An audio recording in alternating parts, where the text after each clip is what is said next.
আসসালামু আলাইকুম। আর্মেনিয়াতে হঠাৎ একটি মেলার ভিতরে ঢুকলাম, দেখি প্রচুর পরিমাণে পাথর।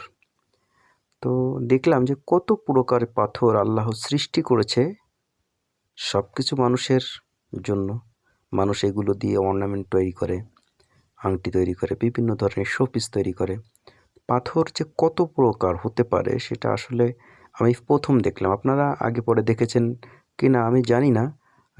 জানাবেন যে কে কে এত ধরনের পাথর দেখেন। এগুলো সবই কিন্তু পাথর। এগুলো সব প্রাকৃতিক উপায়ে তৈরি। এগুলো কোনোটাই কৃত্রিম না। এই পাথরটা আমার কাছে অস্থির লেগেছে। আপনাদের কেমন লেগেছে জানাবেন। এই পাথরগুলো আপনার আর্মেনিয়াতে বিভিন্ন, যেহেতু এটা পাহাড়ি অঞ্চল, এখানে যেহেতু সোনার খনি আছে, পাথরের খনি আছে, তো এখানে স্বাভাবিক এগুলো। এই পাথরগুলো আমার কাছে সবথেকে বেশি ভালো লেগেছে, দেখার মতো।